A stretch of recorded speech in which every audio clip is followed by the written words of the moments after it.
The Posthumous Memoirs of Bras Cubas, written by Machado de Assis, translated with an introduction and notes by Flora Thompson de Vieux. Excellent translation, by the way, as far as I know. What can I say? Let me read you the first two paragraphs of chapter 1, entitled The Demise of the Author.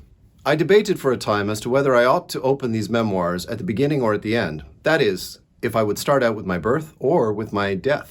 Granting that the common practice may be to begin with one's birth, two considerations led me to adopt a different method. The first is that I am not exactly an author recently deceased, but a deceased man recently an author. For the tomb was another cradle. The second is that this would make the writing wittier and more novel. That being said, I expired at 2 o'clock in the afternoon on Friday in the month of August, 1869, at my handsome country home in Catumbi. I had seen some 64 robust and prosperous years. I was a bachelor. I had around 3,000 miral to my name, and I was accompanied to the cemetery by 11 friends. 11! True, there had been neither letters nor announcements. What's more, it was raining, drizzling, a fine, doleful, steady patter.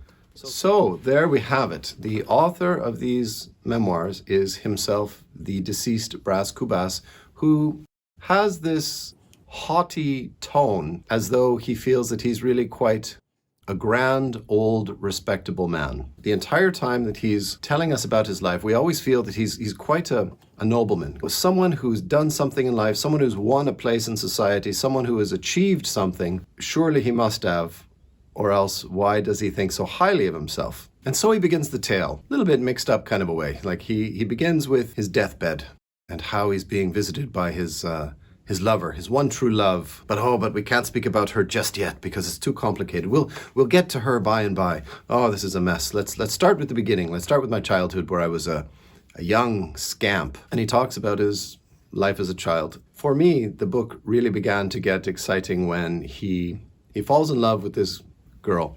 Of course, she's already having a relationship with this other boy, but it's okay because he's dying of consumption. So probably he doesn't love her as much as Bras Cubas loves her. And he loves her, well, with the emotions of a teenager, which is to say that he's rich, and so he gives her all kinds of very expensive, lavish presents. He recognizes that she accepts his presents rather, not heartlessly, but he sees that she's a bit mercenary in her affections, that she wants these gifts that he's bringing her, the gems and the jewels. Of course, he's got this wonderful allowance that his parents are giving him, but he spends that all on the gifts that he's giving her. And so he begins to borrow money from the money lenders in the city so that he can give her more gifts. Eventually, Bras Cubas, his father, discovers that his son has been borrowing money, goes to his son and says, "Boy, I've paid off all of your debts, but there's going to be no more of this. And we're putting you on a boat and we're sending you to Portugal so you can get a university education." It's impossible. You know, the love of my life, this woman, this girl that I've given all these gifts to.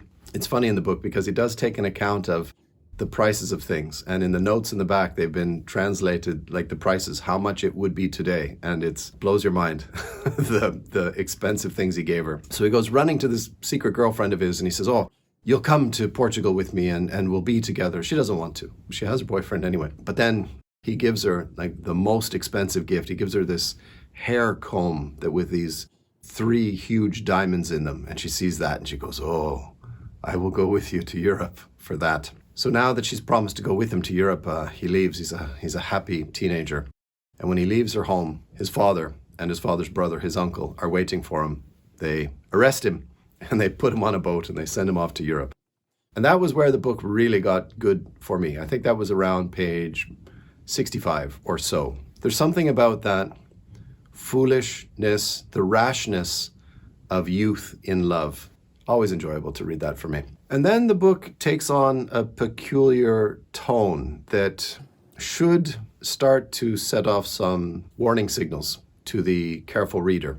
He goes to Europe to get a proper, indisputable European education. For a Brazilian is the stamp of authenticity. It was the only kind of place to get an education. You had to go to Europe. He goes off to Europe and he begins to complain to the reader in his memoirs that he He wasn't very happy with his European education. He scraped by, he did the minimum. He had to memorize a couple of little lines here and there, and that was good enough. Like, he complains his education wasn't very satisfactory in his opinion. And that was a big warning sign to me. If this is the gold standard of university educations in Europe and you're complaining about it, that was where I knew that I was dealing with an unreliable narrator. When you think about your own university experience, if you want to be rewarded through your education, you have to put a lot of work in to get the satisfying results and rewards, right? Like, the harder you try, the more you succeed and the more you learn, and hopefully the happier you are with the results of it. If you come out of your education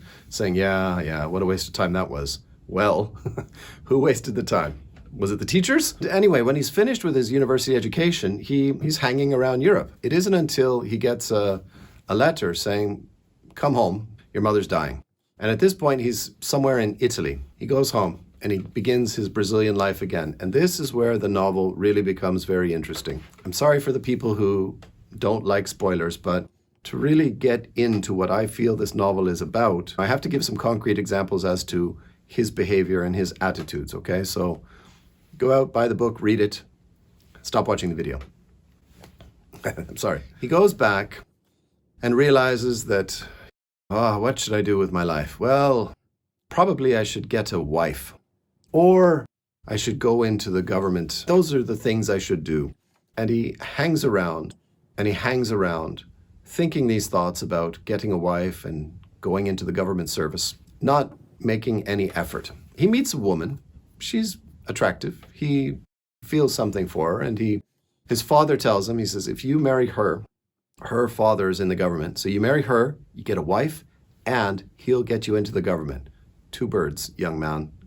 Go at it. So he meets her and he thinks, yeah, everything good. Like, oh, okay, all right, yeah, that is a good possibility, that marriage and job prospect that comes along with it, but doesn't go out of his way. And then another man comes in, swoops her up, gets married to her, and she's gone. So's the job.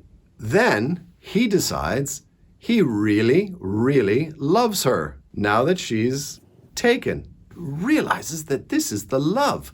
Why didn't I realize it before, when she was there in the palm of my hand? And now she's completely gone because she's married to that guy. There is a line in the book where he talks about how that man that she got married to, his competitor, is actually a better match because he's from a wealthier family and from a more prominent family in society. So he begrudgingly tells us that, oh, well, that is a better match. There goes the wife, there goes the government job. So, but he hasn't given up on these dreams. He's still, I need a wife, I need a government job, but how am I going to get them now? It seems he thinks that he's going to get them mainly by hanging around, is mostly what the rest of the book is about, that he has ideas and he has some vague aspirations for what he would like his life to become, but he doesn't take any step forward. Another woman appears. People are saying, you're 40 now. You don't want to be a bachelor. It's time. Here she is. Get married to her. 40 is not a young man. If you're going to do it, do it. Don't you want to have any children? And he sort of accepts, well, I guess I am 40 and she's beautiful.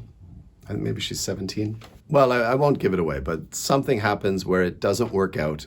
And he remains single. As I said, like on the first page of the book, you can't accuse me of too many spoilers because he says it in the first 2 paragraphs. I died 64 years old, a bachelor. So we know he doesn't get married. He never has any children. He doesn't get the government job because he never does anything. And this is what the book's all about. It was confusing for me because this book was translated with another title, The Diary of a Small Winner. And that is one of the last lines in the book. This last chapter is all negatives. This is the last chapter of the book. It doesn't ruin the book.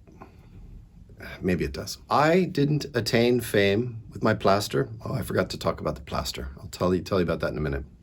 I wasn't a minister. I was no caliph. And I never knew marriage. It is true that, alongside these lacks, I was granted the good fortune of not having to earn my bread with the sweat of my brow. What's more, I didn't suffer Donna Placida's death or Quintus Borba's semi-dementia. With one thing and another, anyone might imagine that there was neither want nor surplus, and consequently that I came out even with life. And he would imagine wrongly, because upon arriving at the other side of the veil, I found myself with a small sum. which is the final negative in this chapter of negatives.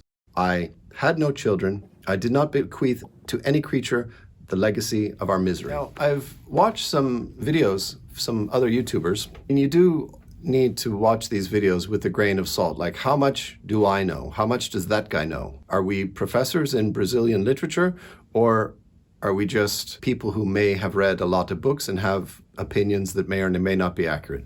Please accept that, all right? I might be full of shit. There's a strong likelihood. But what I feel we've got happening in this book is that this is not the diary of a small winner at all. We have a man who was a complete failure in his life. He was born into wealth and affluence, possibility. He could have done anything, and he squandered every opportunity he had.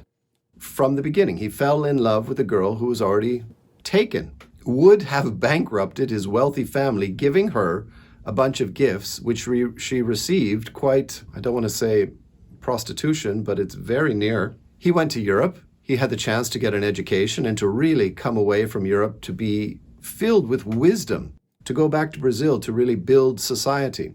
He squandered it. He complains that his education was insufficient. Well, whose fault is that if your education was insufficient? Honestly. He goes home, has the opportunity to get married. He just lets them slip through his fingers. He never gets a job. Towards the end of the book, he starts a newspaper, and 6 months later, the newspaper closes. He doesn't do anything. And the fact that he says at the end that I had a little money, I didn't have any children, so I haven't passed on the misery. Like it is the absolute story of someone who wasted their life and who never amounted to anything. Boasting about the amount of money you have when you die, when you've just inherited it from your rich father. And there's a scene in the book, a very poignant scene, where the parents have died. He has a sister and her husband, his brother-in-law, and they are arguing about who gets what stuff from the home. And they're really squabbling terribly. He's extremely tight-fisted in this case. You know, they're talking about, the silverware. He said, no, I want to keep the silverware. Okay, well, what about, like at this point in Brazilian history, they still have slaves. Well, what about this slave? Can we have that slave? No, I want that slave. I promised I would set him free. Completely refusing to give his sister any of the inheritance. And they are both, sister and husband, very angry with him. Like, this causes a huge rift in the family relationship because he's being really tight-fisted about the inheritance because he wasted everything. Anyway, so what I want to say is that, these YouTube people who get confused by the title of the book, Diary of a Small Winner, he's not a winner in anything. He talks about it at the end of the book, where that woman he decided he was in love with, who got married to the more prominent society man, he has an affair with her for many, many years.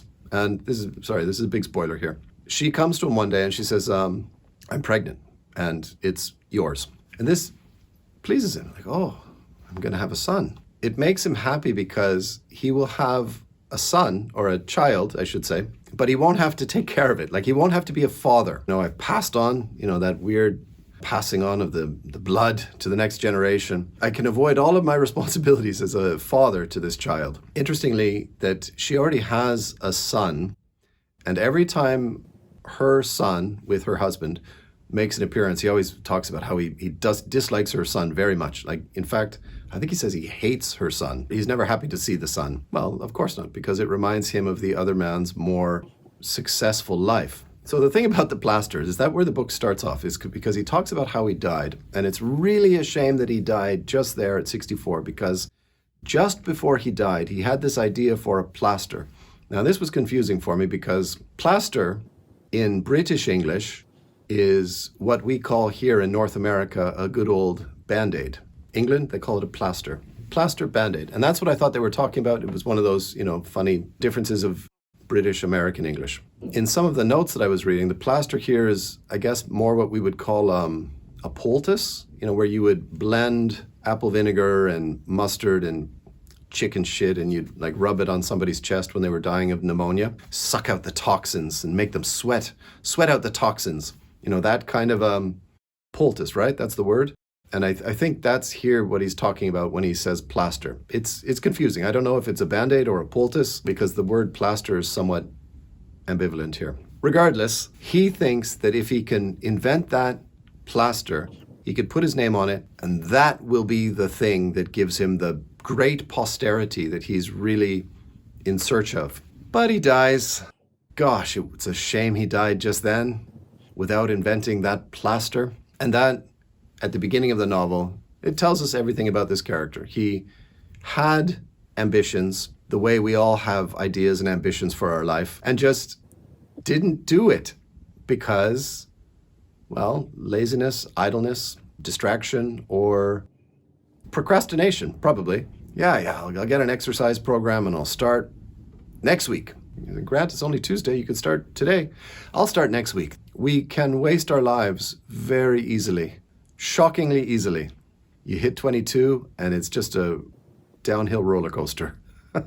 It's not downhill for everyone. I mean, just the speed, the rapidity with which it flies by. I wonder a little bit about my YouTube booktubing colleagues, how closely they're reading some of these books. This man is not a winner. This man is a loser across the board, and not to be able to see that. This is like Holden Caulfield telling his life story about all of the failed attempts, all of the high ideas he had for his ambitions, and none of them materialized. If you watch any YouTube videos about this book and they're talking about him being a winner, you know that guy has not read the book. And I will say, just as my opinion about this book, I had a hard time with it in the beginning. I didn't love it because of the haughty tone. I know, I mean, that's a part of it. This man is telling his story. It's a first-person narrator, and we always need to be suspicious when it's a first-person narrator. You always have to be second-guessing. How much truth is there in those statements? Yeah, the haughty tone put me off, and the sort of the idealized childhood. It wasn't until I got to that girlfriend where he's just giving her these gifts, like, oh, please give me attention if I give you this earrings and this jewelry and these necklaces. That's when the book got really good. I was talking with one of my friends, Jack, who reads a lot, and he said that just didn't like the introduction, didn't like the beginning, and he put it down. And I told him afterwards, I said, you should keep going with that book because it gets better. And since having read the book, I really appreciate it a lot more. Like, this is quite a good book, especially when, like, it all clicks. He hasn't done anything.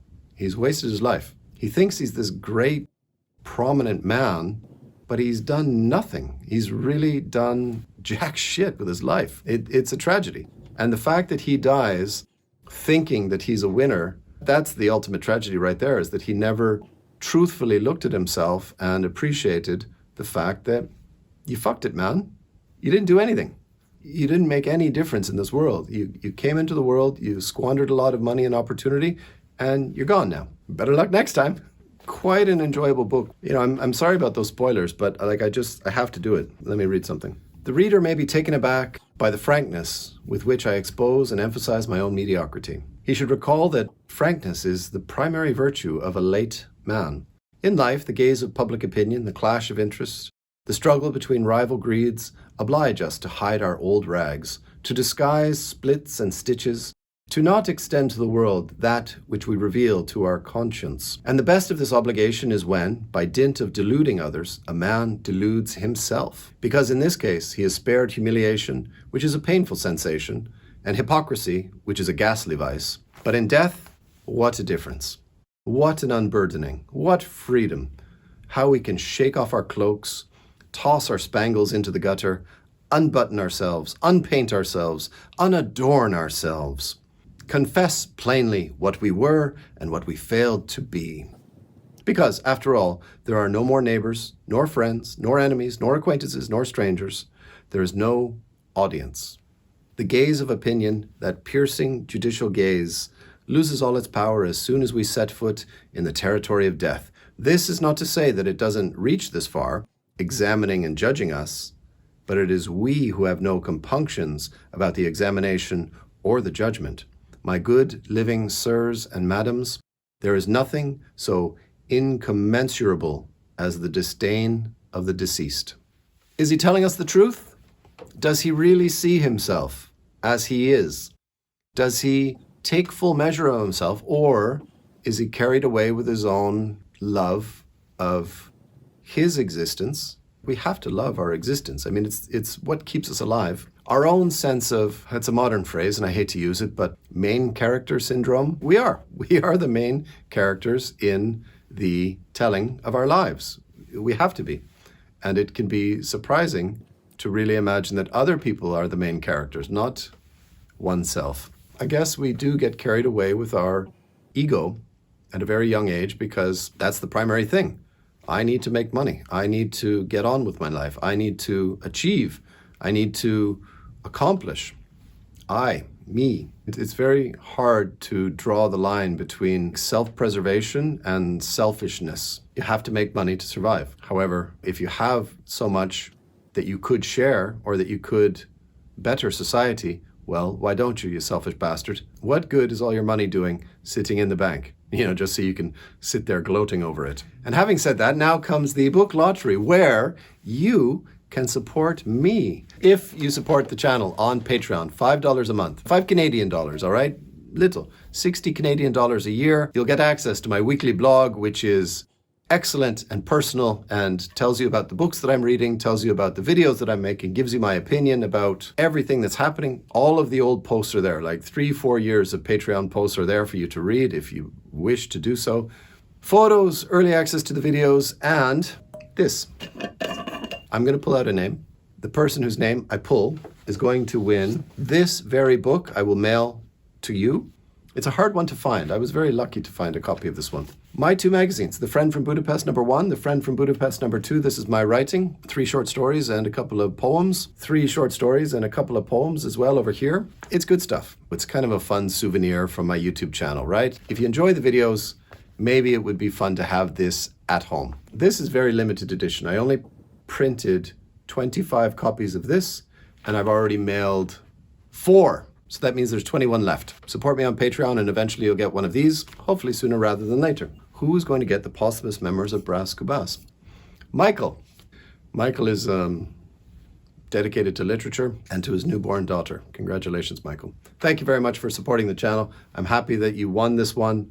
I'll mail you these, and I'll mail you that book. And I hope you don't already have it. Please email me your mailing address, grantlovesbooks@gmail.com.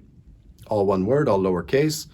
Mailing address, please. I know you've given it to me in the past, but send it to me again because I'm, a half-wit. If you just want to buy these magazines, you say, Grant, I'm impatient. I need to read your writing immediately. Write to me at the Gmail address, grantlovesbooks@gmail.com for $15, euro, pounds, carbovanits, and I'll mail you this.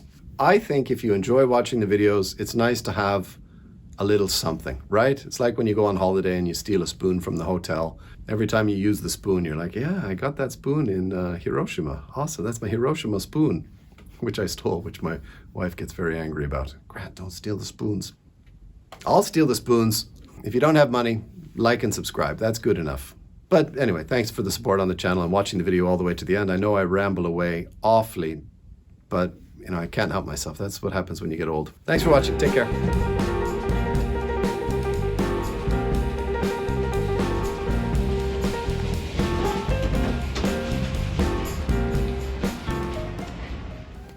I'm sorry. I have one supporter on Patreon. He's always, Grant, please, no spoilers. I like your videos because you're always holding back, and so when I read the books, you haven't given away all the stuff. I'm going to have to give away some of the stuff for this one. Ooh, I need a plaster. I've torn my jumper.